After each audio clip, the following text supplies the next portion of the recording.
tell us it was you, actually. And you've worked great with the governor. It's terrific. And you might want to tell a little bit about the trials and tribulations, but we appreciate the job that you and everybody have done. You had people there as fast as anybody's ever seen, so really appreciate it. We all do, and maybe you could say a few words. Sure. Well, thank you, Mr. President. I want to thank you for your leadership.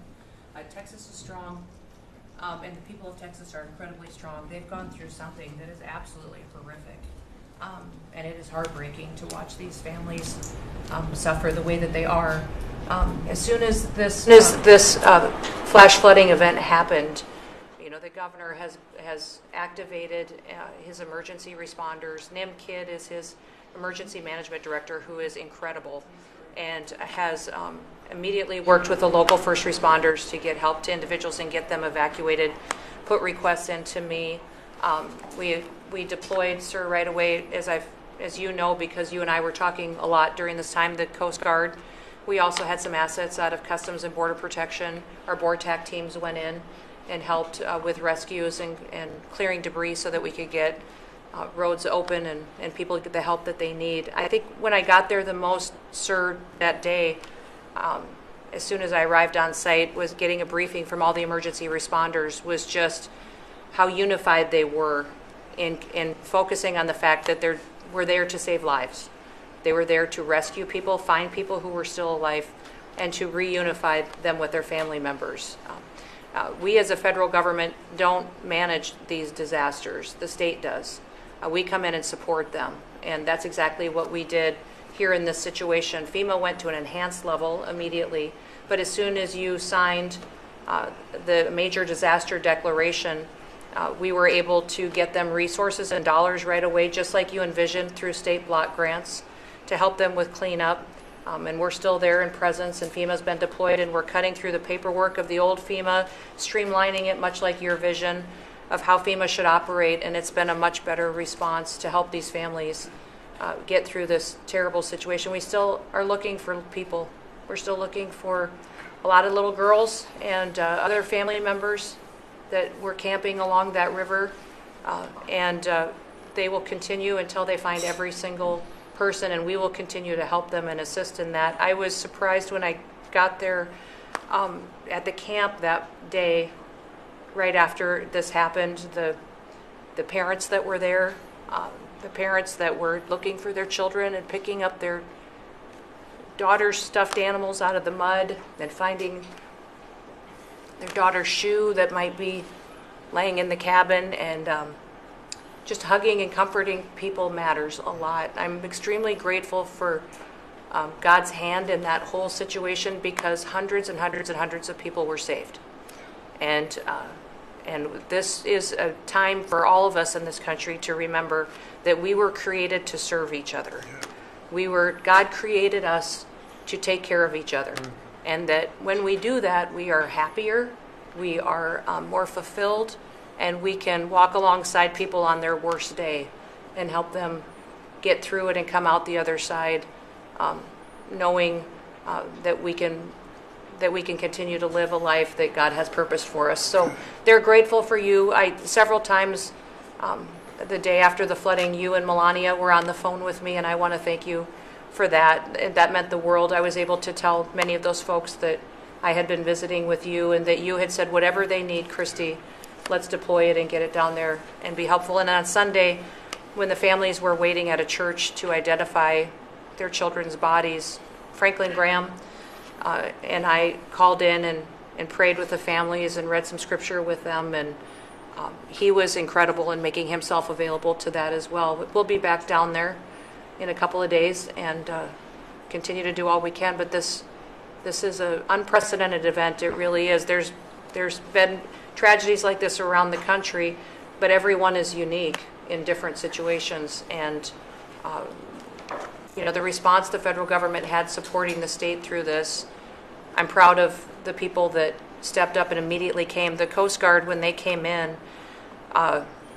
they had a difficult time even getting the aircraft in and landed. They had to try several times in the weather to get it in and deploy. And I think we've heard about, our one Coast Guard member that was responsible for saving over 165 people, but that entire crew did incredible work.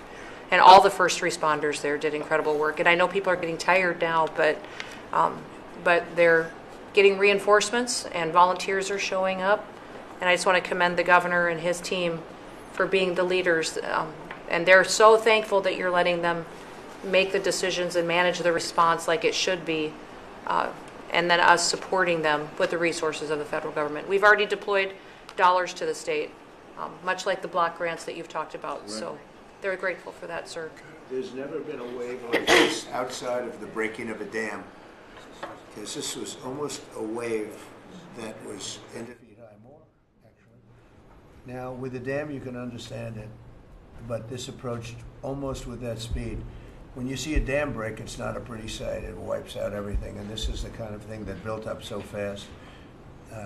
And it's happened 2 or 3 times before over the years, but not to this extent. But tell them when you met the father who was picking up the daughter's clothing. And I had walked through the cabin where all the little girls died, and I had kind of fallen apart in there, but I walked out of the cabin, and a gentleman was standing there, and he said, that man over there needs a hug. And so I walked over to him, and I hugged him, and I said, do you work here? And he said, no, my little girl was in that cabin. And he said, and I just found her best friend about an hour and a half ago. She had passed away. And he just fell apart. And so then we just hugged and talked for probably an hour about that. But then there was another, the grandpa was there looking for his granddaughter as well. There was a dad there of one of the counselors. The counselor was alive, but she was dealing with the fact that she had hung on to some of these girls and was trying to keep them out of the floodwaters, and had gotten hit by something and had lost 2 of the girls, and wasn't able to hang on to them, and was going to live the rest of her life thinking about that moment when she wasn't able to hang on to these girls. But these parents were picking up their kids' belongings out of the mud and throughout the camp and putting them in bags. And then one of the dads said, I knew 50 of these girls here.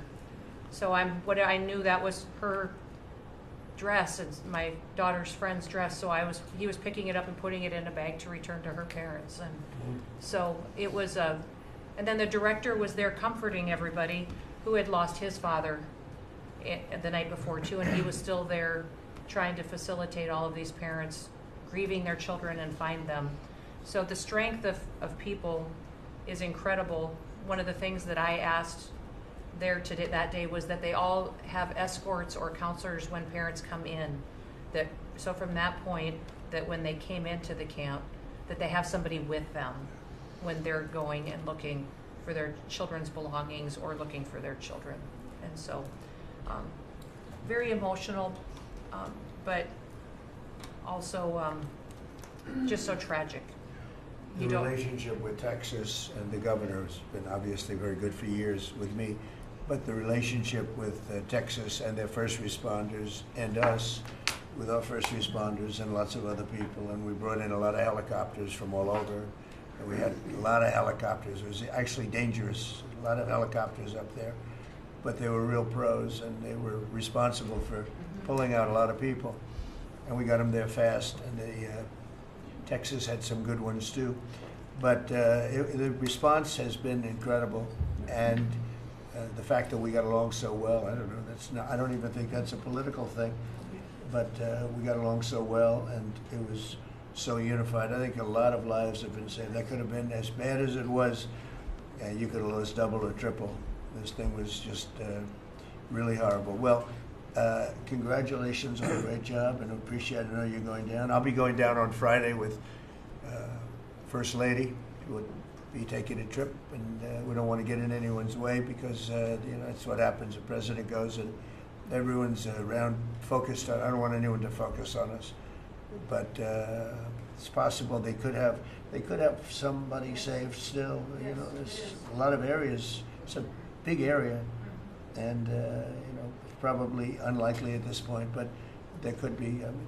They're thinking there could be the possibility, but what a tragic situation. A good job, and we'll see you on Friday, and we'll finish out the day here. I think you've been reading a lot about, it's a terrible topic when you talk about financial after this, but we have a big country and we've been doing very well.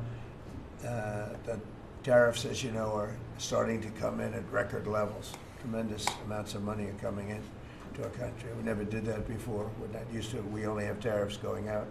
We only adhere to the rules of other nations who charge us tremendous tariffs because we were led by stupid people or people without any business sense. And I'd like to ask Scott, you could maybe talk a little bit about how well we're doing with regard to the money coming in. And the big money will start coming in on August 1st. I think it was made clear today by the letters that were sent out yesterday and today. Go ahead, please. Yes, sir. We will have taken in about $100 billion in tariff income thus far this year, and that's with the tariffs, the major tariffs not having started till the second quarter. So we could expect that that could be well over $300 billion by the end of the year. We don't agree with CBO scoring, but for those who do, the CBO scored tariff income over the next 10 years at $2.8 trillion, which we think is probably low. And sir, under your leadership, we're witnessing. And they gave us no credit during this last little, the great, big, beautiful bill. I always use the word great. I add that to it because it really is what it is. It's never been anything like it, actually. And I want to thank all the Republicans that voted for it. And I want to, scold the Democrats because they're voting for tax cuts. They're voting for no tax on tips, no tax on Social Security, no tax on overtime, and many, many other things far more important than that. Great health care. And frankly, every Democrat should lose their election because it was purely political to vote. They were told not to vote for it. So think of it. We got 218-2, and then with the Senate, we had 50-3. Democrats didn't vote at all, not one positive vote, with all of the good things in there. Economic development money, tremendous border money. Now you're loaded up on the border, and I don't think we're going to need so much of it because we had zero come in last month, so I'm not sure how much of it we want to spend. You may think about that. You may actually think about saving a lot of money because the wall's been largely built, and it obviously worked. But you may want to think about that. But so I think it's incredible when I watch the Democrats, and they have standard lines like they had Russia, Russia, Russia. They had the laptop from hell. It all came from Russia. They make things up and they go with it, and they feed it to you people in many cases. And they said, "Here's our line," and I hear the new line is death. Oh, it's death. Everyone's going to die. There's nothing to do with that. In fact, we're saving our country. Death is from allowing 25 million people into our country, of which 3 or 4 are stone cold, hard criminals. 11,888 are murderers, many of them committing more than one murder. That's death, and the Democrats did that. Joe Biden did that by allowing people to come in here just totally unchecked, unvetted, open borders, open borders. The whole world was dumped into our country from prisons, from gangs, from mental institutions. We have many people walking the streets, walking in areas that we don't know anything about, that came out of insane asylums. They released the insane asylum population into our country, and it's amazing the job that you and Tom Homan are doing, by the way, on that. But we have to get them out, and we have no choice. We have to get them out, and we are getting them out. So, Pete, you want to tell them about our great military and how well we did with respect to the bombers and the B-2? We had the pilots here 2 days ago, and they were incredible people. Go ahead. Yes, sir. Truly a historic mission. It demonstrated the skill and courage of the United States military. From those B-2 pilots and families that we had a chance to meet, sir, to the fighter pilots, to the refuelers, to the maintainers, to the air defenders who defended the base. What was demonstrated on the world stage was American military might and capability. And it wasn't just Fordo and Esfahan and Natanz that took notice in Iran. It was the rest of the world. That we have a decisive commander-in-chief willing to use these capabilities, which are the best in the world. As the president pointed out, no one else could have done what America did there on that night, and everyone took notice of that. With the One Big Beautiful Bill, sir, we've got $150 billion additional to invest in Golden Dome and all the other weapon systems and stockpiles and shipbuilding priorities of yours. Another month, another historic recruiting bump. It's not just the Army and the Marine Corps anymore. It's the Navy, the Air Force, and the Space Force, all historically ahead of where they've ever been. So historic spirit inside the military. We had a chance to be at NATO, Marco and I, and see how the world responds to us saying it's time for you to shoulder the burden and take the lead for your continent. That only happens with President Trump leading. And we're proud to be a part of what's going on at the border, sir, with now a fourth national defense area where we're helping get to that number 0 and securing the border. But that mission, Operation Midnight Hammer, re-established deterrence. It reversed what happened in Afghanistan. You saw the debacle of what Biden allowed to happen in Afghanistan and what that did to our image. President Trump said, with Operation Midnight Hammer, we're reestablishing American leadership and deterrence, and we're proud to be a part of it, sir. And our so-called enemies were watching. They watched every minute of it. They watched. There was very few people that weren't watching, actually, but they watched every minute. It was a perfect military performance, the likes of which we haven't seen in a long time. I mean, if you compare that to the same country, the hostages from years ago, Jimmy Carter, it was unfortunate for Jimmy Carter. He was a nice man, but with the helicopters going down, the sandstorms, the prisoners, they got captured, then the election and the prisoners and Reagan and all the problems. It was nothing but problems. And that was a failure. And ours was not only the pilots. I mean, those machines flew for 37 straight hours. They didn't stop. They went skedaddle. You know the word skedaddle? It means skedaddle. They dropped the bombs, and somebody said, skedaddle. Let's get the hell out of here. And every bomb hit its mark and hit it incredibly. And as you know, the Atomic Energy Commission said it's gone. That place is gone. We had a lot of fake reporting, mostly from CNN, where the scammer writer, a writer for CNN, who should be fired, by the way, she was involved with the 51 fake intelligence agents, if you remember that. She did that story, created a story out of it. She created a story out of the laptop from hell, saying it came from Russia, but it actually came from Hunter Biden's bedroom, or worse. Just a scammer, and she's still at CNN, which is pretty amazing. But we'll ask you a question about her. But they came up with this concept that maybe the attack wasn't that good. Maybe it, and I saw it happen right after the attack. I saw this person on CNN. I like to watch the enemy. You learn from the enemy. And I watch, because you have to know where they're coming from. And I watched her say, Anderson, you know, I'm hearing stories that maybe they didn't hit their target. Maybe it wasn't that good a hit. And they were hearing stories. The next day it was a little more, and the next day a little more.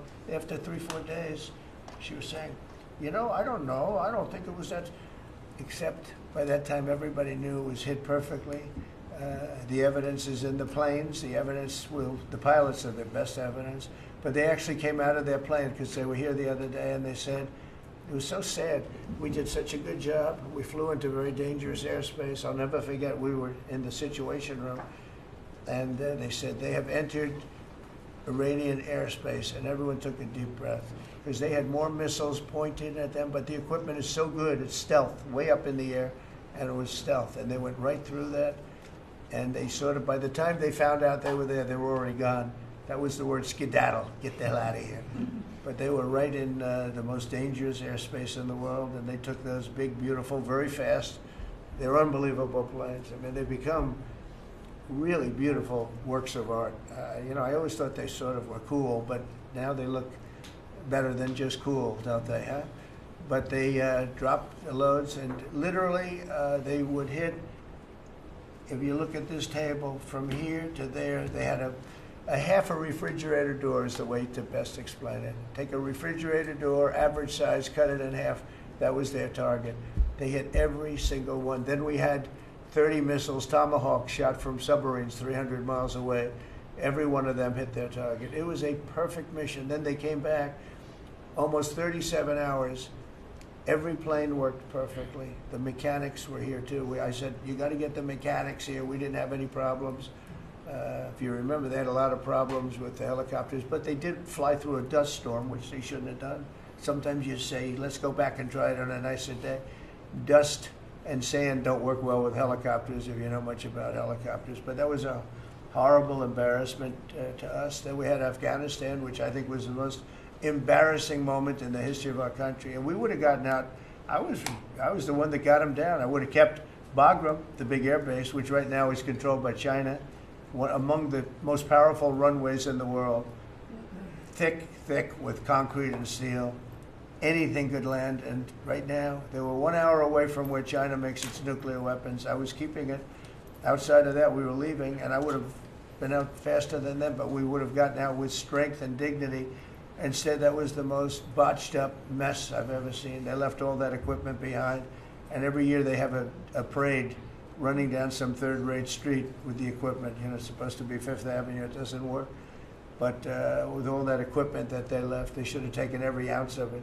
I was taking every ounce. I said every screw, every bolt, every nail you take out of there. And Millie said, I remember one time, sir, we're better off leaving the equipment. Why? Well, it's cheaper. I said, cheaper? You mean it's cheaper to leave a $150 million airplane rather than flying it into Pakistan or India or someplace, or just flying it straight home? It's cheaper. Yes, sir. That's when I knew he was an idiot. Didn't take long to figure that one out. But they left all that equipment, but they left their dignity behind. It was the most embarrassing moment, in my opinion, in the history of our country. Not that we got out. We should have not been there, but that we got out the way we got out, with great embarrassment and death. You had 13 young people. I've gotten to know their families very well, but you had hundreds of people killed that nobody talks about. You had the other side. Many people were killed. Many people are walking around with no legs, no arms from that whole thing. They left from the wrong airport. They should have left from Bagram, because Bagram was a big base with hundreds of miles of fencing and territory around it. Nobody would be able to get near it, and they left. So, we've done a great job, and I think people are really starting to see it. They're starting to appreciate it. Pete's done fantastically. That mission was a work of art. And I have spoken to some of our perceived, I don't know if they're enemies, but they're perceived as being potential enemies. And they essentially said the same thing. Very impressive. There wasn't a thing that we didn't lose an engine.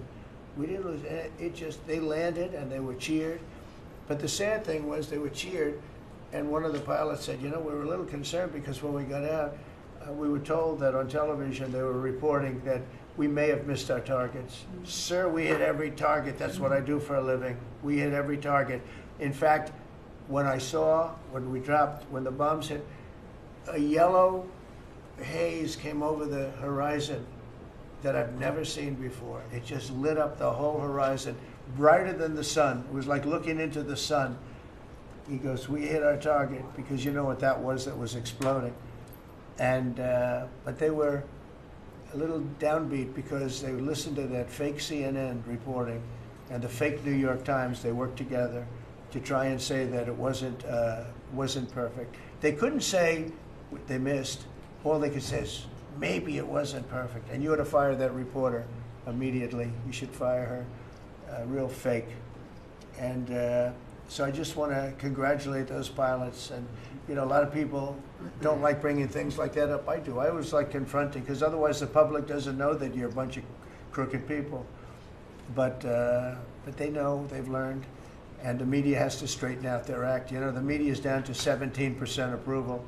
You got to do a little better than that. It's important for the country that you do better. I think they ought to make a lot of changes. I think changes are going to be made to the media, but it's hard to have a really successful country if you have a corrupt media, and we really have a corrupt media, and nobody really knows why. I mean, why would you want to have open borders and criminals pouring into our country? Why would you want to have men playing in women's sports, transgender for everyone? You'll have to figure that out. But some of you don't. I mean, I'm looking at some people, they love the country, but I look at other people and they can't. But we're really proud of our military. It was, and the people that maybe don't like us or want to play games with us, because I think that had you not had the situation in Afghanistan, I don't think Putin would have gone in. I think when Putin looked at how stupid and incompetent that operation was, he said, wow, this might be a chance. And we're dealing with him now too. We're not happy with Putin. I'm not happy with Putin. I can tell you that much right now, because he's killing a lot of people. And a lot of them are his soldiers and their soldiers, mostly. And it's now up to 7,000 a week. And I'm not happy with Putin. Okay, any questions? Yes. Yes, sir. You just said that you're not happy with Vladimir Putin. Is there anything that you plan to do to act on that feeling of unhappiness? Well, I wouldn't be telling you. Don't we want to have a little surprise? You know, one of the things we did with the attack is that, you asked that question, I didn't mean to be rude, but I'm in a rude because I'm looking at some of these crooked people up here, so I'm rude, but your question was asked very nicely. But one of the things we did is we went over every fact. We wanted to get every fact straight. We wanted to have the distance straight, the number of pilots straight. Everything had to be correct, because this was a very important mission. If we failed on this mission, it was beyond the war that, obviously we had with Iran and Israel, and a lot of hatred, a lot of years and years of hatred, centuries of hatred. People have never seen anything like it. So we wanted to be correct with all our facts. So what I was doing is just asking, it would be great if the media would be correct with their facts. That's all we ask for. So go ahead. So finish it up. Oh yes. Just sort of turning back to Russia. If there's anything that you would signal about your displeasure with them. Well, I'm very unhappy with them. There's no reason for this. It's turned out to be tougher, but it's only tougher. And I will say the Ukrainians were brave, but we gave them the best equipment ever made. We gave them the anti-tank busters that knocked out tanks. I mean, you just aim them in the direction of the tank and the tank is gone. We gave them missiles, the latest and the greatest. They were able to shoot down a lot of things that would have normally wiped out. Probably would have been a very quick war. It would have been a war that lasted 3-4 days, but they had the benefit of unbelievable equipment. And Europe gave them, we gave them far more, because Biden shouldn't have done that. He should have equalized. We should have given them the same, or we should have given actually less than Europe. It affects Europe much more than us, but we're in there for over $300 billion.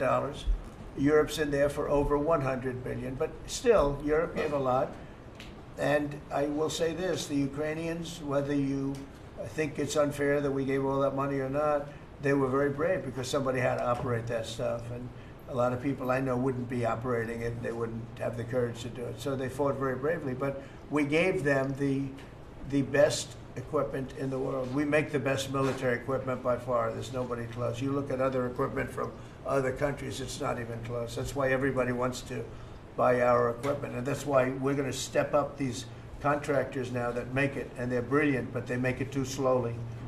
And we have to step them up, Pete, and let them make it at a much higher rate. Unfortunately, we have to do that. But if you look at our Patriots, if you look at our Tomahawks, if you look at our, what we do with tanks is, you wouldn't want to be driving a tank. You would feel nice and secure, but they are javelins, they're called. And I gave them the javelins. Remember, they said Trump gave the javelins and Obama gave them sheets, right? They called Obama at that time. Barack Hussein Obama, if you haven't heard, did a terrible job. But that was a war that should have never happened, and a lot of people are dying, and it should end. And I don't know, we get a lot of bullshit thrown at us by Putin, for you want to know the truth. He's very nice all the time, but it turns out to be meaningless. Do you want to sanction him? Lindsey Graham has a sanctions bill on Russia. Do you want him to move I'm looking at it, yeah. No, I'm looking. The Senate is passed a very, very tough sanctions bill. Yeah, I'm looking at it. And you'd sign that? It's an optional bill. It's totally at my option. They passed it totally at my option, and to terminate totally at my option. And I'm looking at it very strongly. Yesterday you said you want to send more weapons. Go ahead, please. The Council of Economic Advisors released a new report saying that imported goods have actually decreased in price from December through March. Well, my question is, with the tariffs. Well, the Fed chairman keeps saying that tariffs are going to cause price increases. Are we Are the sure- prices just not Chairman passed of the through? Fed? Yes, exactly. Well, Are the you prices, do a better job than him. Are the prices just not passed through yet? No, I think what's happening is everything's evening out. You know, when we charge, see, what people don't understand, the other countries have been charged, almost every country charges us tariffs. We had deficits with everybody for years, for decades. And we were like this big monolith that made bad deals with everybody. We rebuilt South Korea and we stayed there. It's okay, we rebuilt it and we stayed there. And they pay us very little for the military. I got them to pay billions of dollars, and Biden then canceled it when he came in. I said to South Korea, as an example, we give you free military, essentially, very little. And I think you should pay us $10 billion a year. And they went crazy. But they agreed to 3. So I got 3 with a phone call. And I was satisfied. I said, but next year we have to talk. And then we had a rigged election, and we never got to talk. And you know what Biden did? They probably went to him and they said, listen, Trump treated us terribly, and we shouldn't be paying anything, and he cut it down to nothing. So that's what happens. It's ridiculous. That's the other thing. We're talking to countries about contributing to the military, not only just paying more in NATO, but contributing. We have 45,000 soldiers in South Korea. We have 45,000 soldiers in Germany, 52,000 actually. And that's a huge economic development for them. That's tremendous amount. That's like having a city. That's tremendous money for them, and it's a tremendous loss for us. So we're talking, in a very nice way, we're talking to them about it. It's very unfair. We supply the militaries to many very successful countries. I mean, South Korea is making a lot of money, and they're very good. They're very good, but, they should be paying for their own military. President Trump, could I ask you a question about Jerome Powell as well? And then the question to the Attorney question General. about what? Jerome Powell, and then I have a question for the Attorney General. Jerome Powell, who you've been pressuring to lower interest rates, he's facing accusations of lying to Congress, which is a potential crime about the opulent. Well, then he should resign immediately. We should get somebody in there that's going to lower interest rates. Do you want congressional Why don't Republicans you to call look for into his resignation? Do you want congressional Republicans to investigate and It's pursue okay and with punish? me. I think he's terrible. I think, look, we're paying, I call him Too Late. T-O-O, Too Late, like Too Tall Jones for the Dallas Cowboys, right? Too late. He's always late. But he wasn't late with Biden before the election. He was cutting him like crazy. It didn't help too much, did it? But he was cutting him like crazy before the election with Kamala and Biden. He was trying to get them in, I guess. I don't know. He was recommended by somebody that worked for me. I like you better. If I could ask the Attorney General a question too, President. Sure. Your memo and release yesterday on Jeffrey Epstein, it left some lingering mysteries.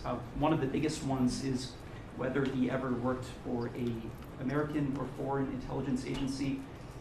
The former Labor Secretary, who was Miami U.S. Attorney Alex Acosta, he allegedly said that he did work for an intelligence agency.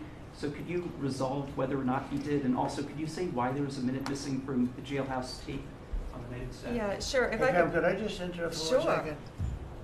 Are you still talking about Jeffrey Epstein? This guy's been talked about for years. You're asking, we have Texas, we have this, we have all of the things. And are people still talking about this guy, this creep? That is unbelievable.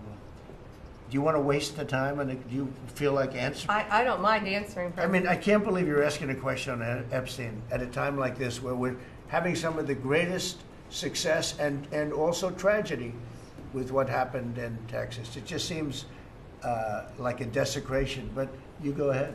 Sure. First, to back up on that, in February, I did an interview on Fox, and it's been getting a lot of attention because I said, I was asked a question about the client list, and my response was, it's sitting on my desk to be reviewed, meaning the file along with the JFK, MLK files as well. That's what I meant by that.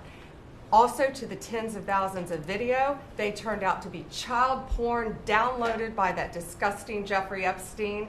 Child porn is what they were. Never going to be released, never going to see the light of day.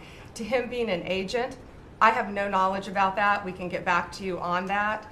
And the minute missing from the video, we released the video showing definitively The video was not conclusive, but the evidence prior to it was showing he committed suicide. And what was on that, there was a minute that was off the counter.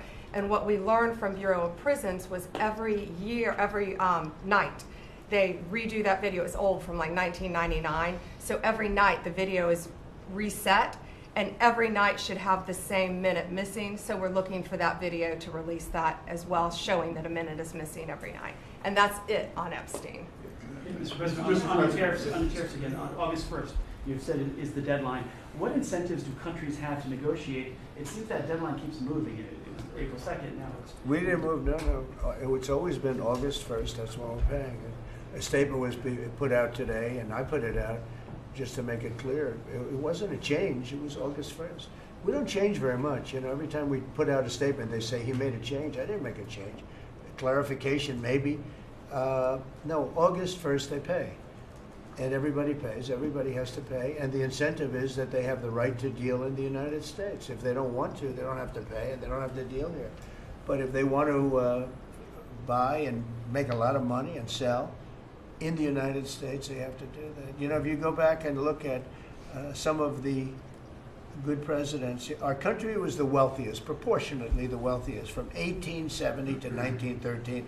It was an all-tariff country. We didn't have income tax. That came in in 1913. We had tariffs. And we had so much money we didn't know what to do with it. We had, we had a couple of presidents that were very, very strong. McKinley, I guess more than anybody, but he was the tariff king, but he was very, very strong. It's sort of sad. He made a fortune for this country, became very rich, and then Teddy Roosevelt went out and vice president, and he spent the money. And they said Roosevelt was a great president.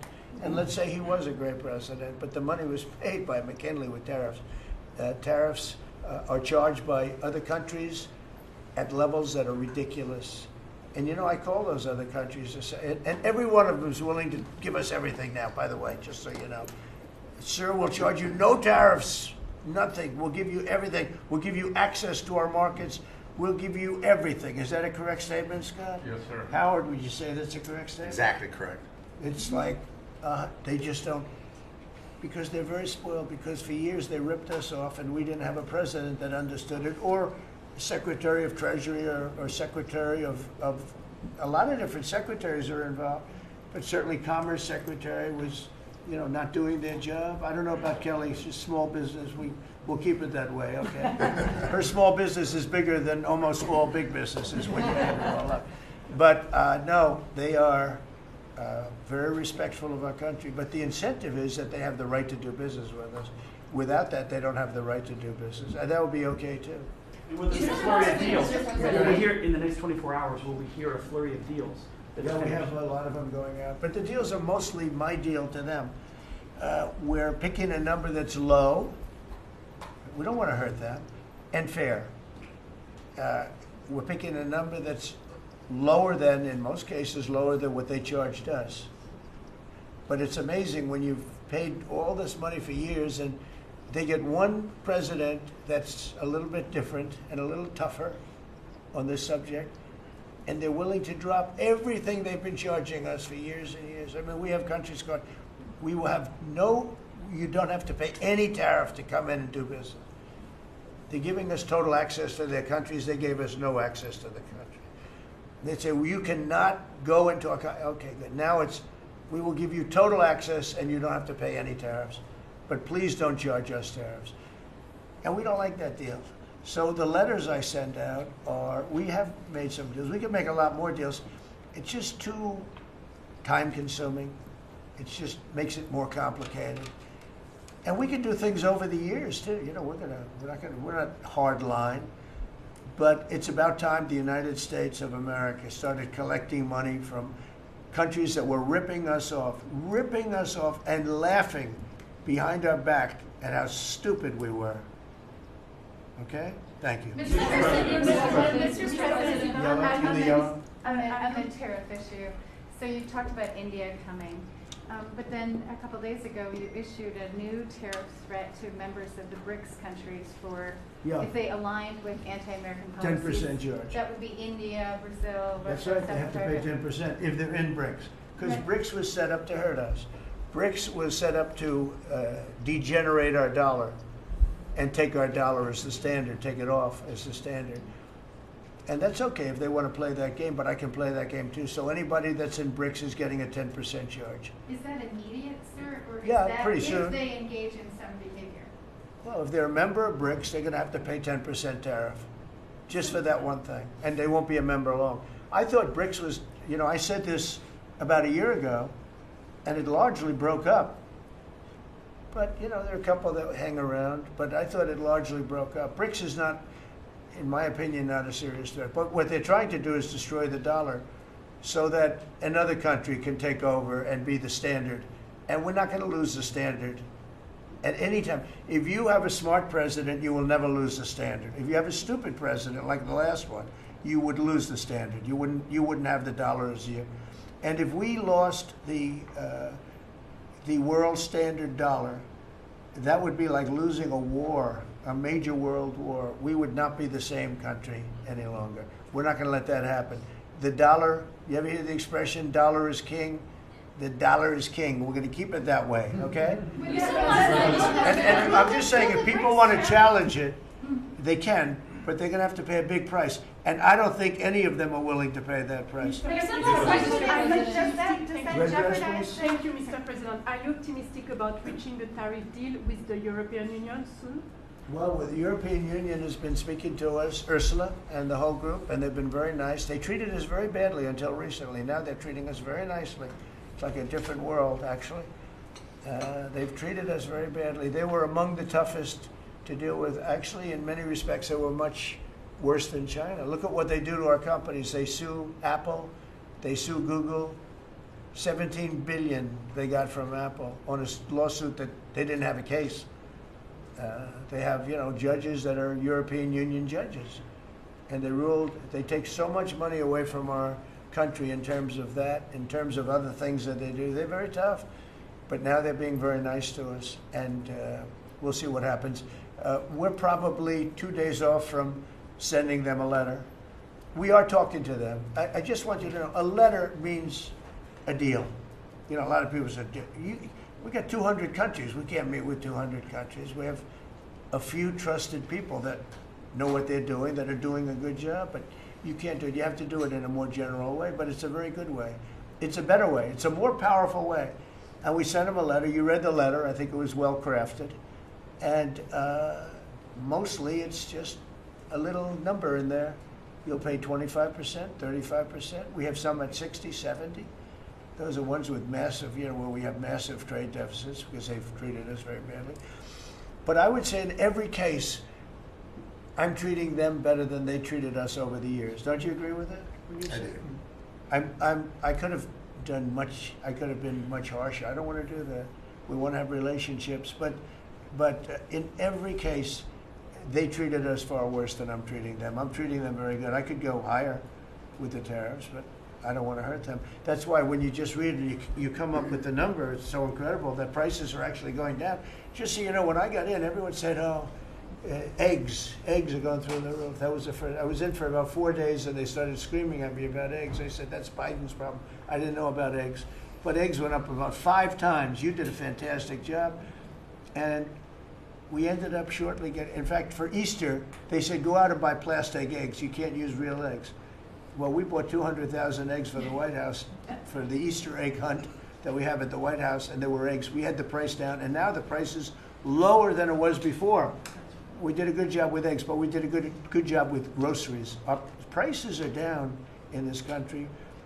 A big part of it's oil. The oil, you had a couple of places last week. You had $1.99 for oil, for gasoline. Nobody thought they'd see that. I want to get it lower if I can, but we've done a good job. You've done a very good job. Do you want to say a couple of words about that, you and Chris, about what's happening with energy? Well, absolutely, but I would say on the pricing side, President Trump, the fact that you've endorsed and supported a policy of energy dominance That sends a signal to the market that we're going to have more supply. You talked during the campaign about inflation being a country buster. You've broken the back of inflation in 6 months among all the other things you've accomplished. We have no inflation. And we've got, and then heading into the 4th of July, these were the lowest gas prices at the pump in 4 years.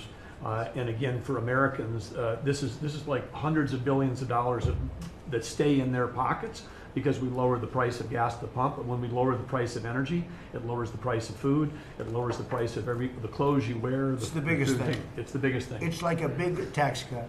When you get energy down, every 50 cents is like a massive tax cut, and we've gotten it down much below that. You know, we had great energy, great low prices, everything else. When the election turned over, I'm trying to be nice about it. It turned over, shockingly, but nevertheless it happened. Energy started going up, and it went up really bad, and then he went back to the Trump policy. The problem was they didn't know how to do that, and he lost it. He lost that sucker. That big sucker was out of control, and his energy prices went way up, and that's what caused it. But it was also stupid spending. They spent money like, they used to use the term drunken sailors, but I won't use that term. Although it is very descriptive, I won't use that term. I refuse to use it. But they spent money at levels that nobody had ever seen before, and trillions and trillions of dollars wasted on the Green New Scam, greatest scam in the history of our country, other than maybe Russia, that might have been. But the Green New Scam was the single greatest scam in the history of our country, and continues to be, but it's weakened badly. It's hobbling along because people are they're finally getting it. But they spent trillions of dollars on the Green New Scam, getting nothing for it. Devised by a couple of young people that weren't even good college students, you know? Not even good students. Check out their marks. Yeah? Can you clear something up, Mr. President, on what you said last night? Not for CNN. You said you The were last, send Not more for the CNN. last, Go ahead. the You last said jobs you'll send report, in the more last jobs jobs, report, right? Mr. President, in the last jobs report, the manufacturing jobs actually lost 7,000 jobs. When will the investments that you've been talking about have an effect Well, on they're manufacturing? building the plants now. About 7 have started. We're going to have hundreds started within a short period of time. Lee Zeldin, who may be the most important man in this room, I'm sorry, but he's the one that gets the permits, whereas he's the one that has to get the permits for the plants and the factories, and permits that used to take 5 years, he's getting in record-setting times. AI, we're leading China a lot in AI, and if we go with this, you know, I'm allowing the plants to build their own electric. I'm allowing them to become an electric utility, so they can produce their own electricity, because we need double to be successful with AI, which is the biggest thing now. We need double the electricity that we have, which is hard to believe. We need even more than that. And they're building plants with their own electricity substations. They don't have to use the grid. And anything they build extra, they're putting into the grid. So we're supplying the grid with brand new electric sources. And you know, it's funny, when they came to see me, they never even asked for that. I told them about it. The reason they didn't, they thought that was an impossibility. You're not allowed to build your own electric. These are massive investments that are being made in building electricity for their plants. And they're going to have, I think, Doug, a lot of electricity left over. And that electricity is going to be passed into the grid and give us no more, you know, like you look at California. They have blackouts and brownouts every week. They're totally out of control. They have a really incompetent governor. Where's Chris? Is he here? Do you want to speak to the subject? Yeah, I think a huge thing in the One Big Beautiful Bill, Mr. President, because of your leadership, is the ending of these subsidies, as you call them, the Green New Scam. That saves our country $500 billion over the next 10 years. But American taxpayers were paying twice. They're paying that money, $500 billion in the subsidies, and they were paying more expensive electricity price. If you subsidize something, you should at least lower the cost of it. But in this case, we were subsidizing something and paying more for it. So the One Big Beautiful Bill had two huge things: ending wasteful spending. Wind, solar, and batteries combined are 3% of U.S. total primary energy. 3% for $1 trillion, another $500 billion coming. That's just not a good investment, hurting our businesses, hurting our consumers. And That one big beautiful bill also unshackled oil, gas, and coal development in the United States, onshore and offshore. Secretary Burgum has been working tirelessly on how, by getting the government out of the way, private businesses will develop more resources in the United States, lowering costs for American consumers and making much better leverage for the United States to help our allies abroad and reduce the power of our adversaries abroad. So just a huge win on the energy front all around, and I thank you for your leadership. We're setting records now on energy, and there'll be nothing compared to what they'll be in about a year from now, but we're setting records. And wind is a very expensive form of energy. It's very bad for your beautiful surroundings, the plains and the valleys, and the birds are dying all over the place. You know, the whole thing is a disaster. They're almost exclusively made in China. Not that I have anything against China, because I don't have a great relationship with President Xi, but I asked him, how many wind farms do you have? He makes them, but they don't have a lot of wind farms, I'll tell you, very, very few. And wind is tremendously expensive and is very ugly. And if you own a house that's inside of a windmill, your house is worth less than half. And you hear noises. And interestingly, in New England, you probably read, where for 50 years they had 2 wells washed up, 50 years. And last summer, they had 14 washed up. Now, I'm not saying that's the wind farm that was built, but maybe it is, right? Probably is.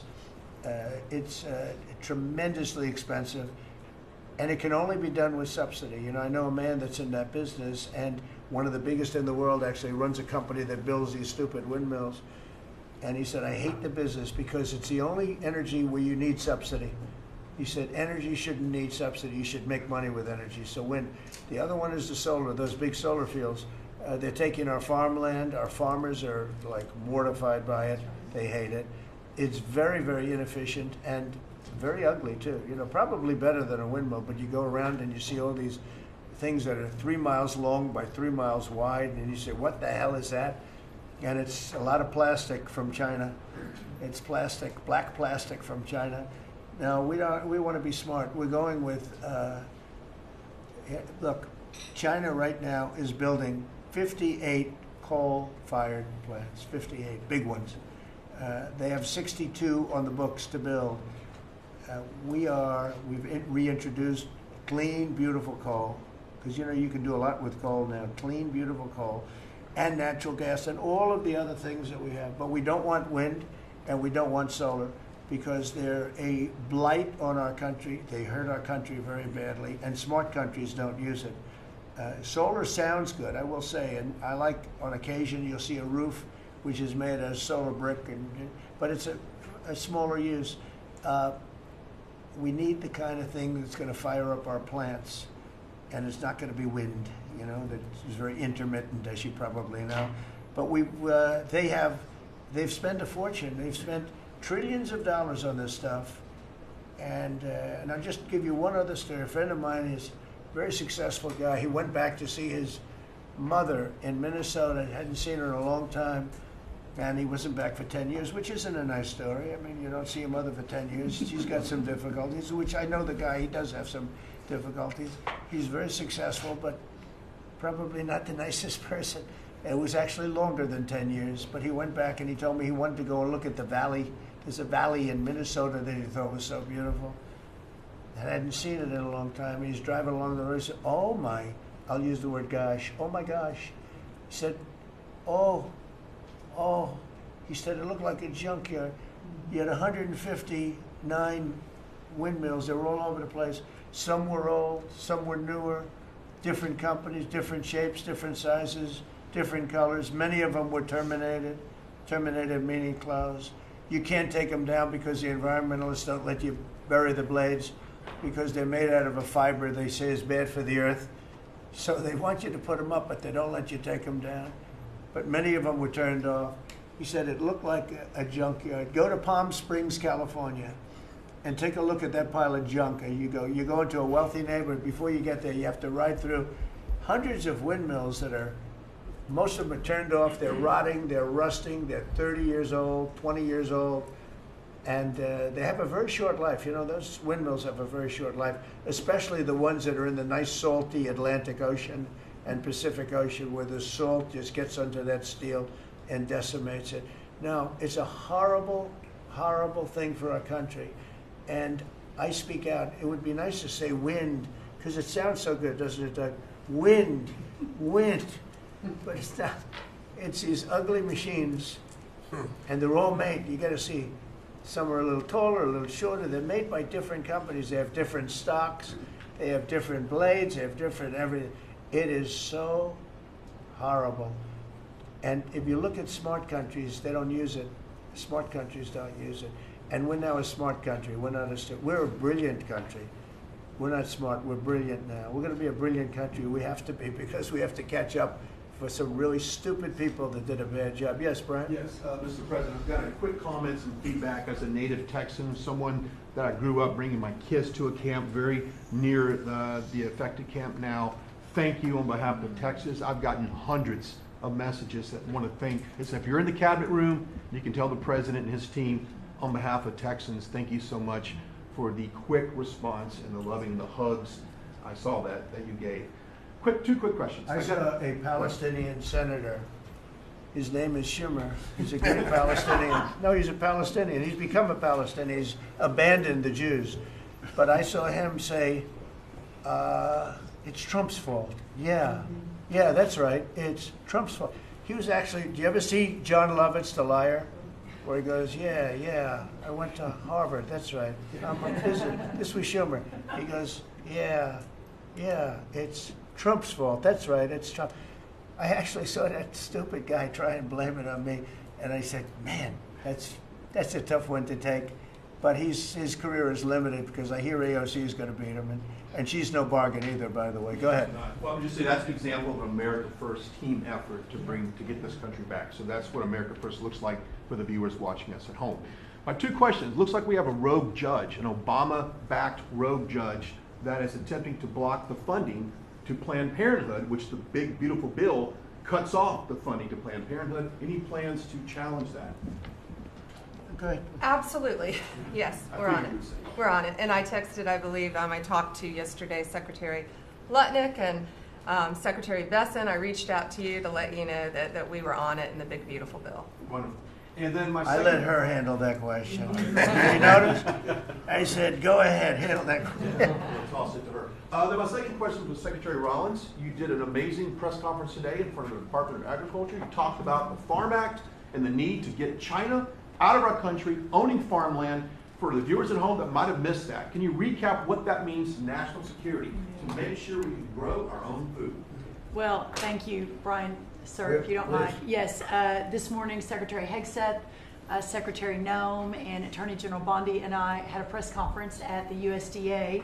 I just happened to have a chart in case it came up, but obviously the Chinese owning of farmland in our country is a massive national security issue. And for the media, you can see the yellow is where all of the farms have been purchased over the last number of years, and the red is around all of the military bases where that farmland has been purchased.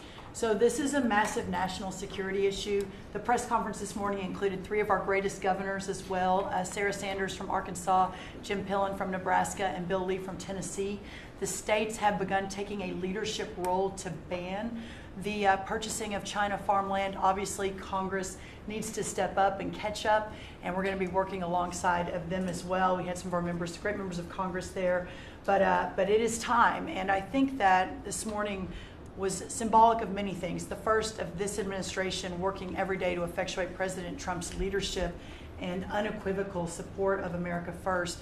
But second, just how close we are as a cabinet. I don't know in any other administration that you'd have 4 cabinet members at the USDA on a Tuesday morning when it's about 110 degrees outside with the sun beating down on us talking about Sir, Your Vision. So I think it was a great day. It was just the start. There's an executive order coming and some other things coming behind that. But protecting America's farms isn't just about protecting our farmers. It's also about national security. So that's what we discussed this morning. I do want to say that I think we have had a really good relationship with China lately. And We're getting along with them very well. They've been very fair on our trade deal, honestly. And I hope we're going to have a great relationship. It's a big, strong, powerful country. We're more powerful than they are. We have much better military equipment than they do. But we are getting along with them very well. I'm getting along with President Xi very well. We speak often. And with all of that being said, and I understand what you're saying, but I think we're getting along with China very well. Mr. President, you have sent more weapons to Ukraine, as you said last night. Last week, the Pentagon paused some shipments of weapons to Ukraine. Did you approve of that pause? We wanted to put defensive weapons because Putin is not, he's not treating human beings right. He's killing too many people. So we're sending some defensive weapons to Ukraine, and I've approved that. So who ordered the pause last week? I don't know. What did you tell me? I think that's a question for the Go Pentagon. ahead. Mr. Yeah. President, on immigration, the Secretary of the Agriculture did say this morning that undocumented workers would not be covered by any amnesty of who are working on farms. You had said maybe that the ISA folks won't go after those folks on farms. So which is it? There's no amnesty. What we're doing is we're getting rid of criminals, but we are doing a work program. Do you want to explain that, please? Yeah, this morning we talked about, of course, this was a top of mind question. This morning we talked about protecting the farmers and the farmland, but obviously this president's vision of no amnesty, mass deportation continues, but in a strategic way, and then ensuring that our farmers have the labor that they need. Secretary Chavez-DeRimmer has been a leader on this. Obviously, this comes out of the Labor Department, but moving toward automation, ensuring that our farmers have that workforce, and moving toward an American workforce. So all of the above. We've got to give the farmers the people they need, but we're not talking amnesty. Laura, do you want to say something about Yeah, thank you, Mr. President. On this, thank you, Secretary Rollins, how important this is never to displace the American worker. What the Department of Labor is doing is focusing on what the law entails now, being more modernized, more streamlining, to work through the H programs. We're going to have a concierge approach to that, where we have developed a new office to answer the need of our farmers and ranchers and producers, and not to displace the American worker and follow within the law now, and that does not include an amnesty program at all. And we've seen that working, and we'll continue to have that roll out. On the other topics that we've somewhat talked about, the jobs numbers, Mr. President, 4 months in a row we've seen those jobs numbers increase. That's an exciting time for our manufacturers. That was asked earlier. We know it's going to take some time, but through that deregulation process that Lee and I are working on as well, the Department of Labor has rolled out 63 new deregulations that we're going to be moving through. In the first Trump administration, it was successful with over 30. We've just rolled out 63 new ones in order to double down on those manufacturing companies, to let them know that we have signaled through this process that we will assist them in getting the workforce that they need. It's an exciting time. That one big beautiful bill, that was the signal to my former colleagues in Congress to get this done. It's been an important time. I spent time on the ground visiting 7 states in 9 days prior to that bill being passed, because it was the most pro-worker piece of legislation that we will ever see really in this country right now. No tax on tips, no tax on overtime, no tax on Social Security. That matters to the American worker, because we don't want to take their money and give it back. We want them to keep more of their hard-earned dollars in their pockets currently, and that's what they're excited about. And as I move forward with those tariff talks, I heard a company, orthopedic company in Indiana, say to me, for the first time since you have taken office, Mr. President, their increase in their bottom line by 8% since these tariff talks have happened. Not one company has said the president is not doing a good job. These tariff talks are working. They're feeling it on the ground. The media has told a false story, because what's happening on the ground is positive, and that's what we're seeing in these job numbers. So I really, through the Department of Labor, to come in behind all the secretaries and build this workforce is going to be key to the American worker. So thank you for what everybody did this last week. The one big beautiful bill is a doubling down of this, and we're going to see these workers start to grow. And that apprenticeship program is going to be working. That's we'll right. have that million apprentices across the country. We, as you know, we're building plants all over the country now, which you weren't building any plants 4 years ago. You weren't building anything. But those plants, when they open up, it's going to be, you'll see numbers like you haven't seen ever. I don't think in history you'll never see numbers like what we're going to see in the very near future. Many of them are building the plants Some are just starting right now. You know, it's a brand new administration. But, and they wouldn't be here except for two things. November 5th, the election, and the tariffs. And frankly, I guess the election was more important because of the tariffs. I mean, another person wouldn't have done this. But they're coming in because of the tariffs. They have to, they're not going to pay 25, 30, 40, 50%, 70 and 100%. And we'll be announcing something very soon on pharmaceuticals. We're going to give people about a year and a half to come in, and after that they're going to be tariffed if they have to bring the pharmaceuticals into the country, the drugs and other things into the country. They're going to be tariffed at a very, very high rate, like 200%.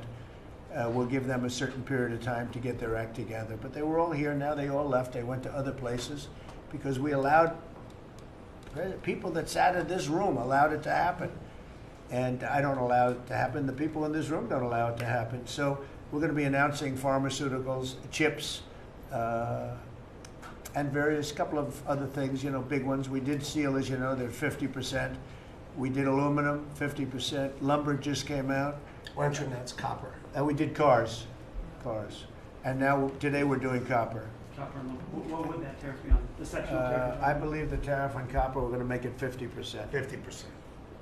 Any breakthroughs on See, I'm glad he Gaza? didn't question it. Any Just sort of said, I sort of thought, what would that be? A quick one. I didn't have much time, but he agreed with me. That's why he's Howard. Right? Any breakthroughs on Gaza with the Prime Minister, and there's reports that you're meeting with Netanyahu again tonight. Is that Yeah, accurate? I am. He's going to come over again tonight. We're talking about Gaza, mostly Gaza right now. It's he's been very unfairly treated. I think what they've done to him in Israel is very unfair, having to do with this trial. I think, you know, he's a wartime prime minister, had an unbelievable outcome, and I think he's been treated very unfairly. But he's coming over later. We're going to be talking about, I would say, almost exclusively Gaza. We got to get that solved. Gaza is a tragic. It's a tragedy. It's a tragedy. And he wants to get it solved, and I want to get it solved, and I think the other side wants to get it solved. Steve, could you talk on that, please? We're in proximity talks now, and we had 4 issues, and now we're down to 1 after 2 days of proximity talks.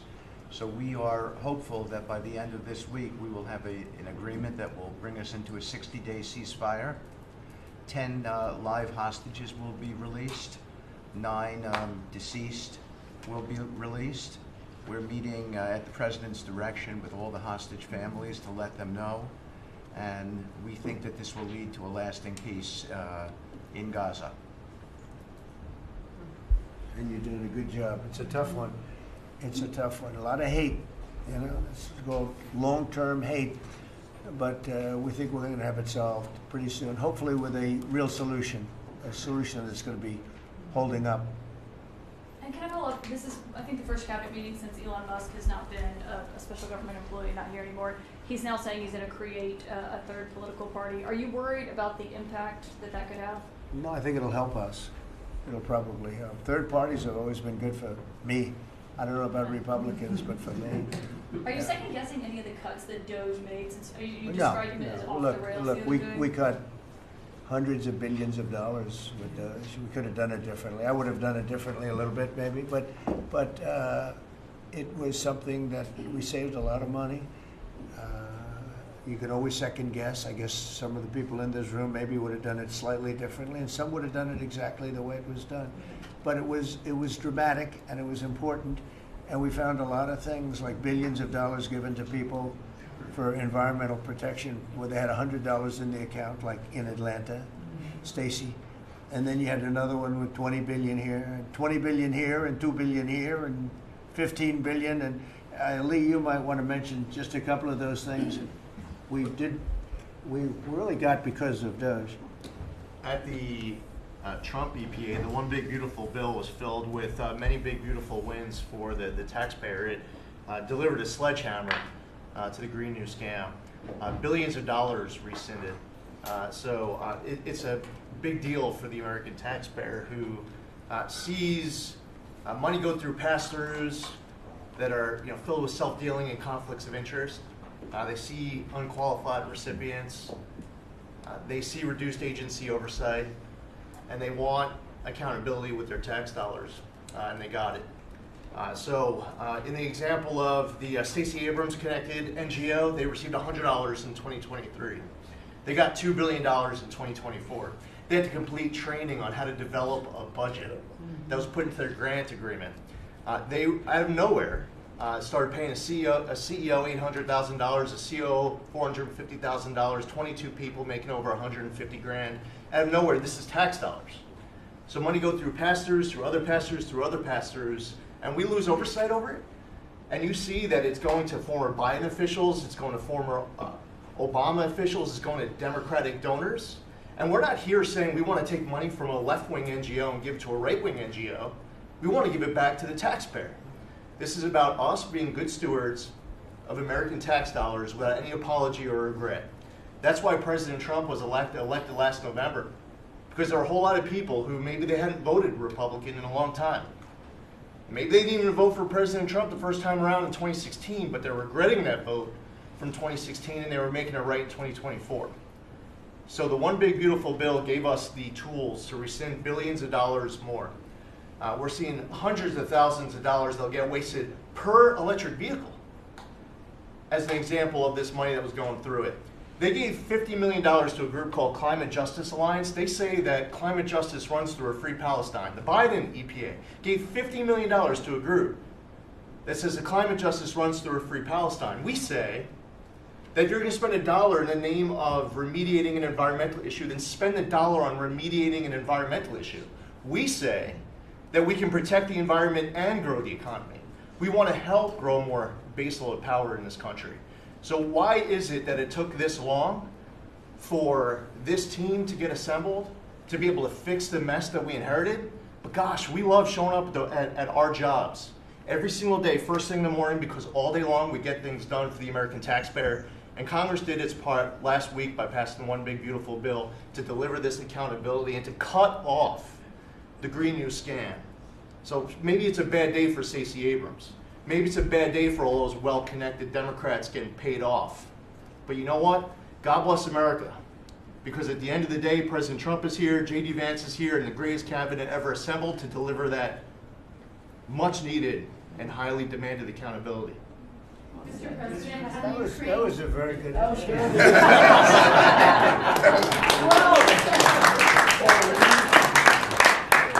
And that's from the heart. That's from the heart. On Ukraine, the Ukrainians have asked the International Court to go after Russia for using toxic chemicals in the site. Germany and the Netherlands have had intelligence saying that. What does U.S. intelligence believe, and what do you believe about the use of chemical weapons? And would you agree that that's a case for the court? Well, I'd ask John maybe to discuss it if you'd like, John. Well, Mr. President, obviously chemical weapons, if it's documented in its use, it's illegal. It's against all international laws of armed conflict and treaties. And obviously I can't share in this room with this audience the intelligence that I can share with you privately, but obviously you're not going to stand or allow for any violations of international law by anyone. That's right. Thank you. Could I ask Sean to Department of Transportation, Sean Duffy, former great congressman, very popular, decided to go out and make a couple of bucks. He made a lot. Then he got bored with that, though. He likes serving people better, the people. And could I ask you to just discuss a very important subject to me, and that's the modernization of our equipment at airports so that planes aren't crashing into each other and bad things don't happen. It should have been done many years ago. We were going to do it, and then the election precluded that, unfortunately. But we're doing it now. Could you tell them where we are? Yeah, if I could start with Newark. You guys all covered what happened in Newark. We had outages for a couple of 30-second outages a couple months ago. We have, in 2 months, Mr. President, it's historic speed, laid new fiber lines for communication and tested those in the next month. So those new lines for the Philly Tracon that controls the Newark airspace, they're up and running. Lightning fast speed. June was the most on-time June ever in the history of Newark for air travel. So that's going incredibly well. By the way, we shouldn't have dealt with this because Joe Biden and Pete Buttigieg had moved the center from New York to Philadelphia. They didn't test the lines. They didn't do the work. which is what brought us all these problems. But in the big beautiful bill, we got $12.5 billion. This is a historic investment in air traffic control. And so what the money is going to allow us to do is move from copper to fiber all over the country. So new copper lines. We think we can do that in 1.5 to 2 years. We have radar that dates back to the 1950s, some of it from the 60s and 70s. We get brand new radar across the country as well. We have some infrastructure money to build TRACONs and centers, the en route centers that control the traffic across the country. So this is a massive new start to rebuild air traffic control. And again, this is dilapidated. Americans think that their government takes care of them and makes the investments that are necessary to make the country work. And for 30, 40 years, the investments weren't made. And so under your leadership and direction, we are making those investments. And per your direction, right now we are interviewing what we could call a general contractor or an integrator. One company to manage. It's a massive project. The FAA is not qualified to manage this kind of a project. So we are now going through the process of finding who that one company will be to manage the whole project. We'll interview those companies together and make that selection. So we'll write one big beautiful check to one beautiful company that'll be responsible for this whole build. But if I could just make one last point, this is not enough money. We're going to need more. But this is a massive new start. The biggest investment. We'll need some more money on top of it, but a great start from the big beautiful. It's a starter. It was very important to us. And just to cover that, there have been accidents, and my pilots, I would often hear them say, "Oh, good," and they would use a different system, a different country to land in New York. They'd use the radar and other things from a different country. I said, "What's that?" He says, "Oh, our system is so bad." And I knew that. We were all set to start. And Boot Edge came in, and what they did was so crazy, because they hooked it copper into fiber, into steel, they had all different systems. They had hundreds and hundreds of contractors, different contractors for different airports. They spent billions of dollars, and they made the system worse, because you can't hook copper into fiber. It doesn't work that way. You just can't do it. It's not doable, but they tried to do it. Didn't work out too well. And in the end, it was just a complete disaster. We want to have one great company. Now, Raytheon's going to bid, IBM's going to bid. We have 5 or 6 bidders that really are good and do this stuff. And we want one, because I know about overruns. I look at the railroad out in California, headed up by one of the worst governors in our country, who I used to get along with, actually, but he's just, when you lose 25,000 houses, and you would have had your cities burned down. If we didn't step in, Los Angeles would have been burned to the ground. But you look at that, and I said, I really know how to build, and you got to have one guy, one contractor, one great one, whether it's IBM or Raytheon is good, but you have 4 or 5 that are really, really great, and they're all bidding against each other. But you don't want to have one doing the wire, and one doing the digging, and one doing the demolition, and then they're all saying, they all blame each other because they're saying they were late, and therefore you have to pay me millions of dollars more money. I know the system so well, and we're going to have a great company do the whole thing. We're going to get a fantastic price. Maybe we'll get them. They're very big and very strong, and maybe we'll get them to make a contribution toward getting it done at the right price. But we're going to have a great system. When we finish, we will have the best system on earth, done by one of the 2 or 3 best companies. There are only a few companies can do this. This is not. But if you would have seen what this other group did, they were going crazy. They had, I heard 3,000 contractors. And then when it all came together, guess what? It didn't work.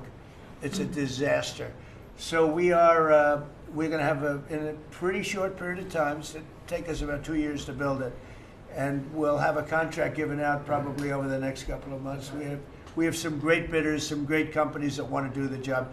You're going to have great air traffic control. Just to make one last point on this. So the last administration signed a contract with an American company to fix the copper to fiber, and that contract was a 15-year contract. The system is failing today, but that's how idiotic and incompetent the last administration was. And under your leadership, we're saying, listen, we don't have time. We don't have 15 years. We don't have 5 years. We have to do it right now. And so the president always talks about on time and on budget. We have embraced that. We are going to be on time and on budget. And by the way, you mentioned a train out in California. Stay tuned for, probably give us 5 days and you'll have an answer on what's going to happen with the $4 billion that we potentially have invested on a train that's going to go nowhere. It's going to be $120 billion that'll never connect San Francisco to LA.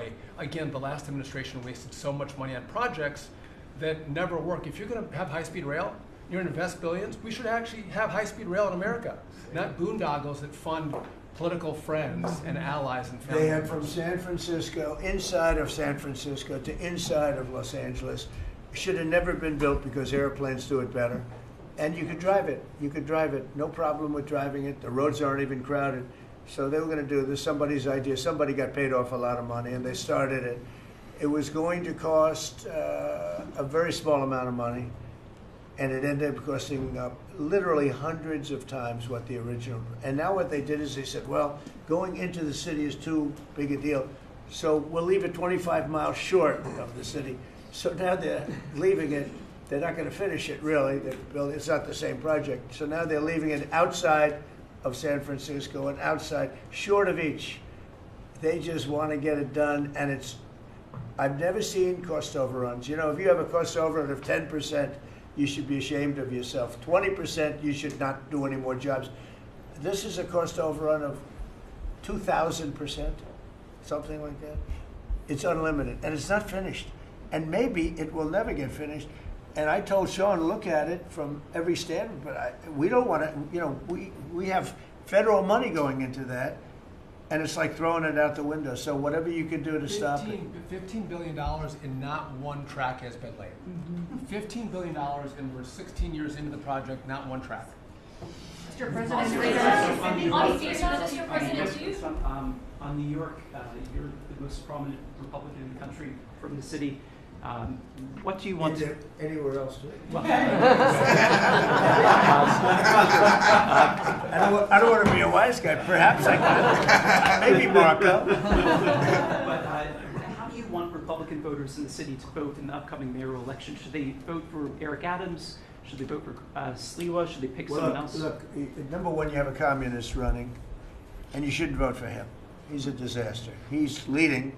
He's got the Democrat nomination because that shows you where the Democrats have gone. He actually wants to take over the grocery stores of John Catsimatidis, who's a great guy, a rich guy, grocer, does a good job, wants to take over. He actually called me the other day. He's concerned his stores are going to be taken from him, and they won't be run like John runs them, believe me. He runs a good operation, but he actually said he wants to run his own grocery stores. No, this is a man who's not very capable, in my opinion, other than he's got a good line of bullshit, and he's convinced them to go with him. Now, as you know, Cuomo, who does have capability, is running, but he got knocked out, and now they're running as, you have Eric Adams, the current mayor, you have Cuomo, and you have Curtis Sliwa. And Curtis runs every 4 years. He seems to be a fixture on the running scale. But you know, it's I'm not getting involved. But I can tell you this: I used to say we will not ever be a socialist country, right? Well, I'll say it again: we're not going to have. If a communist gets elected to run New York, it can never be the same. But we have tremendous power at the White House to run places when we have to. We could run D.C. I mean, we're looking at D.C. We don't want crime in D.C. We want the city to run well. Susie Wiles is working very closely with the mayor, and they're doing all right. I mean, in the sense that we would run it so good, it would be run so proper. We'd get the best person to run it. The crime would be down to a minimal, would be much less. And you know, we're thinking about doing it. To be honest with you, we want a capital that's run flawlessly, and it wouldn't be hard for us to do it. And we've had a good relationship with the mayor, and we're testing it to see if it works.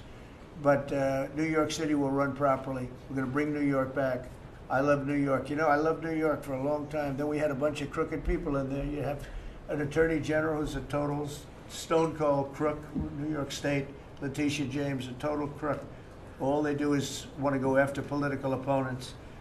They do what's ever expeditious for them. She's the one that took out Cuomo because she wanted to run for governor, and then she ended up getting 1% of the vote. She polled at 1%. She dropped out, went back to Attorney General. You have a lot of crooked things going on in New York. We're going to straighten out New York. Maybe we're going to have to straighten it out from Washington. But when I see a communist who has actually gotten a Democrat, pretty much gotten the Democrat nomination, they also went to that new form of voting, which is a beauty. You go in there in third place, you come out in first. That's that form of voting that they have gone to. You know what I'm talking about. It's not too good. We're going to do something for New York. I can't tell you what yet, but we're going to make New York great again also. We're going to make it great again with the country. What we've done in this country in the last 6 months, nobody has ever seen it. And I told the story, the King of Saudi Arabia was over there. They gave us $5.1 trillion between Saudi Arabia and UAE, Qatar. 3 stops, $5.1 trillion coming into our country as an investment, biggest investment ever made. And it's all going to good stuff. I mean, all real, big, good stuff. Energy projects, big, big things. But they all 3 told me essentially the same thing. We thought your country was dead, and now you've got the hottest country in the world. We're right now riding the hottest country. We all, and you can all be proud of it. We're in the hottest country. This is the hottest country in the world. There's nobody close. Made hotter by some great pilots and great machines that nobody else has. Those great, big, beautiful machines, they rode those machines right into the toughest territory, and nobody knew what the hell happened. And then they hit their targets perfectly, and it was complete and total obliteration. And that's why that war ended, Steve. They told me that's why the war ended. The war ended when they saw that, it was over. And we're very proud of it. But we have the hottest country in the world right now, from a country that was close to dead. And if I didn't win, if you would have had the other person win, we all know who she is, whether it was she or Biden. They're the same. He may have been more competent than her, and that's hard to believe, right? But if you had that ideology in, I don't believe you would have had a country anymore. I think you would have had a country that was broken up. But we had a dead country. Now we have the hottest country in the world, and everybody knows it, and everybody said it. Mr. Vice President, do you have anything to say? Well, thank you, Mr. President. I just want to say that I'm very proud of the whole team. I think everybody has worked together. You see Pete and Marco and Steve working on some of the diplomacy, Christy and Pam working on the border. We just have a really, really solid team, and we've done a lot of good work. And in particular, I want to congratulate the White House staff led by the President on getting the One Big Beautiful Bill passed. Yeah. I was personally skeptical. Sorry I never told you this, but I was skeptical we'd be able to get that thing done by July 4th. We did it because we worked together and we worked very well. So it's an honor to be a part of it, but I'm really proud of you guys for doing a great job. The beautiful thing about it, it had something for everyone. That's right. Most people said it had to be broken into 7 bills. It's so big. The problem was that some of those 7 have nothing for anyone, but they had to be done for the country. You know, sometimes you have to do things for the country that aren't necessarily popular. We had a couple of them, and that wouldn't have worked. So the One Big Beautiful Bill, many people said it could never be approved. Too big, too everything. There's too much. But it had something very big and very important for everyone, and it's great for the country. And remember, the Democrats have come up with a false narrative, you know, just whatever. It's just a line that they send to everybody and that they print. I think in the case of this, it's death, death. Everyone's going to die. I heard that. Everyone's going to do just the opposite. Everyone's going to live. What we're doing is saving our country and making it much bigger, better, and stronger than it ever was. I'd like to ask, Marco's been doing such a great job. Do you have anything to say? Well, it's just going through a list here, Mr. President, and I think the Vice President's pointed out to the great team you have, but and all these achievements that have happened domestically. But you think about it, under your leadership, we prevented and ended a war between India and Pakistan. NATO's now at 5% for the first time ever, the highest numbers ever. A peace deal between the Democratic Republic of Congo and Rwanda. A 12-day war that ended with an American operation that we're the only country in the world that could have done. hopefully pretty soon a peace deal between Azerbaijan and Armenia. The entire Middle East and the infrastructure of it has the potential now to change because of Syria and Lebanon, and it hasn't even been 6 months. True. It hasn't even been 6 months, so it's a great testament to your leadership in this. Well, thank you very much, and you've done a fantastic job. Could I just ask Linda, she's involved in so much, she's so talented and so good, and she's working on a couple of little things like Harvard, who was given $5.5 billion over a short period of time. We caught him on that one, that's crazy, but you're working on so much, you want to bring education back to the States. How are you doing? Well, absolutely, and thank you for the opportunity. I think on the big, beautiful bill, what we saw, with school choice, that's finally on a national basis at the state level, but there are opportunities now for scholarships, more and more of them for kids who are in failing schools. It's going to be a big turnaround. I think one of the biggest accomplishments we had over the past week was the University of Pennsylvania with the Title IX ruling that Leah Thomas was stripped of her title. Riley Gaines and Paula Scanlon and other women who have stood, so strong against men and women's sports. And when you put out the executive order, I mean, that just solidified and gave them the opportunity. So those are a couple of really, really big wins, and thank you for that opportunity. And how are you doing with Columbia and Harvard? We're negotiating hard. I think we're getting close to having that happen. It's not wrapped up as fast as I wanted to, but we're getting there. Okay, good. And you've done a fantastic job. Thank you very much. It's been a good team. Yep. Team You have a great team. around this table, a lot of people would help with that. That's right. Thank you very much. Maybe just in closing, we spent a lot of time, effort, very little money on this room. This is called the Cabinet Room. It's been here for a long time. And it had some pictures that were not many of them and not very good ones. And I actually spent time in the vaults. The vaults are where we have a lot of great pictures and artwork. And I picked it all myself. I'm very proud of it. That's Andrew Jackson, great Andrew Jackson. That's a gentleman named, and we call him President Polk. He was sort of a real estate guy. He was, people don't realize he was he was a one-termer, but he was a very good president. And I'm not sure I should be doing this, he actually gave us the state of California. He was the one. He was the one so I'm not sure, maybe he won't be there for long. But if you notice, the frame is the exact same size almost as the other one is Andrew Jackson. So that was a part of the reason too, I have to be honest. But Polk was actually a very good president who's got the same frame that I needed, okay? And up here you have the original George Washington right behind the light. And then you have Dwight Eisenhower, who was a very underrated president. He built the interstate system, and he was the toughest president, I guess, until we came along. But I don't mind giving up that crown, because I don't want to be too tough on it, but we want to be humane. But he was the toughest president on immigration. He was very strong at the borders, very, very strong. And sometimes you can be too strong. He was strong at the borders, and during a certain period of time, they were so strong that almost every farmer in California went bankrupt. And we have to remember that. We have to work together, and we have to remember that. But he was a very good president, and a very good general, and a very good president, and I thought he deserved a position somewhere on this floor. And then you have, this is very exciting to me, he was not a Republican, to put it mildly, but he was, he was a four-termer.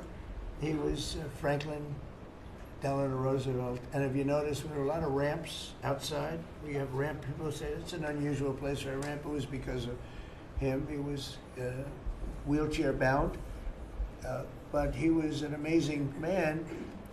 It's an amazing portrait, and we used to have him in the room, a different portrait, and it was a terrible portrait. It was almost like it was done by a child.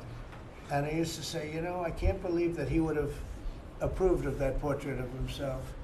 And I was in the vaults and looking at things. I said, what's that? And we have some great curators here. We have 6 curators at the White House. They have 2 for paintings, they have them for furniture, they have them for different things. I guess cost is no object. Okay, cost is, maybe I'd have 1, but that's all right. But we have 6, and they're very talented, though. And he said, that's a picture of FDR. I said, really? Let me see it. They took off the wrappings, very well preserved. And I said, that's the picture they've been looking for years. That was the picture of Franklin Delano Roosevelt. And I said, oh, wow. And likewise, that frame-wise, it just doesn't work. It doesn't work if you have, I want to be nice, but it doesn't work if you have a big frame, a little frame, and but it's like perfection. I'm a perfectionist.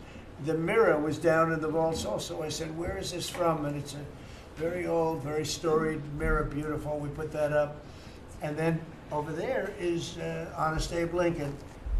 And that picture was in his bedroom. And we thought that this would be a very important place because this is where wars are ended. I'm not going to say wars are declared. I'm going to say wars are ended, okay? We'll be positive. And that's the picture of Abe Lincoln from his bedroom, sat in the bedroom for many, many years. That was his favorite picture of himself. And the Lincoln bedroom is very famous. You remember when Bill Clinton had it and he rented it out to people. Okay? We don't do that. But it's an incredible room. And we took that picture from his bedroom. That's Abe Lincoln. And then over here you have John Adams, and it's they were the first occupants of the White House, 1800. And John Quincy Adams, Mrs. Adams, they were the first occupants. So we have them looking at each other, and in between their stare is Abraham Lincoln trying to make peace. And that picture was in a room that I have that was not important, like the cabinet. I gave it up. I said, I have to give it up because that's one of the greatest pictures of the White House. The White House is tremendous art. And the Oval Office, when we're there, we'll go over that. That's really been something. Then we got the drapes, so we got the whole thing. We got new drapes. We got new, wasn't a big expense, very, very small. And we took some of the chinaware and silverware and trophyware, they call it, from the vaults, and we had it cleaned up. Hadn't been shined up in 100 years. Some of this has sat in the vaults for over 100 years. Amazing. Over 100 years. Many of the pictures that were put up in the Oval Office as an example, those two as an example. So he was president. They moved in 1800, and he won the election, I believe, in November of 1800, John Quincy Adams. And we thought that would be, he was considered to be a good president, and he was the first occupant of the White House, so it sort of made sense. And I love the frame of those pictures. Look at those frames, you know? I'm a frame person. Sometimes I like frames more than I like the pictures. And we have the flags of the Marines, and Space Force now has its own flag. I'm very proud of Space Force, but the Army, Navy, Air Force, Marines, Space Force, the whole thing. And Coast Guard is right there. We never forget the Coast Guard. They do a great job. So we have the flags throughout the office. And it's really become quite a beautiful place. I don't want to tell this, Marco pointed it out. I was going to leave the clock. So as president, you have the power. If I go into the State Department or Department of Commerce or Treasury, if I see anything that I like, I'm allowed to take it. Do you believe this? So I'm in Marco's up. I see this gorgeous clock, grandfather clock, and there it is. I said, Marco. He didn't know about it. I had to read him the rule and regulation. I said, Marco, I love this clock. Look at it. It's beautiful. He said, what clock? I said, the clock that's in the other room is incredible, and nobody gets to see it there. Marco, I tried to talk him into it first, and it sort of worked, and then I had to use a little more. I said, I'd love to take that clock out and put it in the cabinet room. He said, no, are you serious? I said, Marco, I have the right to do it, Marco. And he said, all right, what the hell? So that's his contribution to the cabinet room. But it's, by the way, it's an incredible clock. And, you know, it's an important room. So you may see it again. Maybe we'll move it back someday. Anyway, so that's pretty much it. But it really is great. Here we put out, you know, these lamps have been very important, actually. Whether people love them or not, but if you see pictures like Pearl Harbor and Tora Tora Tora, you see movies about the White House where wars are being discussed.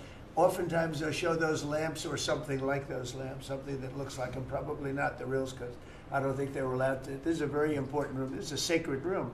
and I don't think they made movies from here. You never know what they do.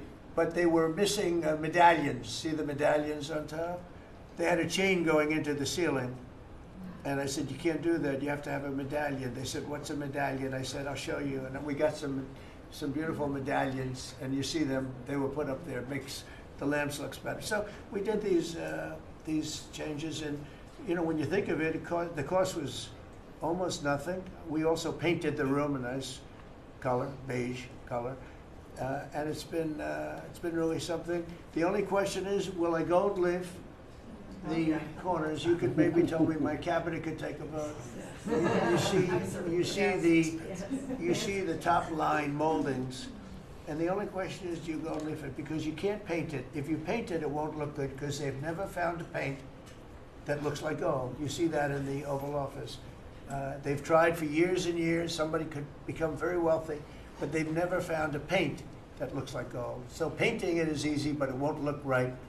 And the question is whether or not we should gold leaf it. Linda, do you have an opinion? I gold leaf it. You like it the way? No, I gold leaf it. You'd gold leaf it? Yeah. Who would gold leaf it? Could I raise you? How about, would you gold leaf it? I was going to ask about McKinley, one of your favorite presidents. Well, McKinley was a great president who never got credit. In fact, they changed the name of Mount McKinley, and I changed it back because he should have been. The people of Ohio he was the governor of Ohio. The people of Ohio were very happy when I did that. I heard they were very insulted. They took the name of Mount McKinley off. That was done by Obama a little while ago, and I had to change it back. I changed it back. He actually was a great president. He was a president. He was the tariff, the most, I guess, since me. I think I'm going to outdo him, but he was a tariff president. He believed that other countries should pay for the privilege of coming into our country and taking our jobs and taking our treasure. That's the way he explained it. They took our jobs and they took our treasure, and for that they should pay. And he made them pay, and he built a tremendous fortune. In fact, in 1887, they had the Great Tariff Committee was set up in 1887 because our country had so much money, we didn't know what to do with it. And they set up a committee of, as they called them, elites, a term that we have to change because I think a lot of the people that are elites aren't elite. I think the people that aren't elite are elite, so we're going to have to maybe switch that around somehow. But they had a committee that was set up to spend the money because it was such a large amount of money at that time. It was nobody had seen anything like it. And it all came in from tariffs. And people didn't pay tax. There was no income tax system. I told you that came back in 1913. That came back and lived well for a while. And then you had the Great Depression. And then later they tried to bring back tariffs, but the whole thing was, this was after the Depression. That was one of the great misconceptions. Is people like to say, "Oh, but it was during the." But no, the country had a Great Depression, and then after the Depression, long after it started, they brought back tariffs to see if they could save it, but it took them really 25 years. When you say about 25 years to get out of the Great Depression, a lot of people don't understand that. But I thought it would be interesting for you to get a little view of this room. This is a very important room, very powerful room, great room. And we've done similar, but even beyond this, in the Oval Office. We brought back pictures of some of the great presidents. Many of them were in the vaults for over 100 years. Originals all, beautiful, beautiful things. And rather than sitting in a vault downstairs for 128 years, I thought we should display that, and we did that, I think, in a really good way. We've gotten very high marks. But it's interesting. People walk into that room and they look around the room. They don't even want to talk to me. They could look at it for hours. It's funny when people come into the Oval Office. It's such an incredible. It's a sacred place. When people come into the Oval from the biggest people in the world, presidents, prime ministers, kings, queens, one case at least, queens, and the biggest business people in the world. They walk into that office and. They always say there's no place like this in the whole world in terms of the power. It's beautiful and all, but there are other beautiful offices. You have businessmen that have offices that are, full floors of office buildings, floor-to-ceiling glass, and they walk in there and they say, There's no place like this anywhere in the world. There's no place. And, you know, it's what it represents maybe more than the physicality of the room itself. So it's an honor to have you all, media. It's an honor to have you. I just want to say we have a fantastic cabinet. Every one of them is a star in my book. And if they're not, I'll let you know about it. I don't care. I'll throw them to the wolves. I'll throw them to the wolves in 2 seconds, because our country comes first, right? But I just want to thank you all for being here. It's been a lot of fun. Thank you very much, everybody. Thank you. Thank you, everybody. Thank you, press. Thank you, press. Thank you, press. I'll tell you some other time. Thank you. Thank you, guys. Yeah, I will. Are we talking about next week or next week? I'm going to go. I'll be going to the game. Yeah. I'm going to deliver it. I have it in my office. You're right. You're giving it up? She's special, sir. Oh, she's special.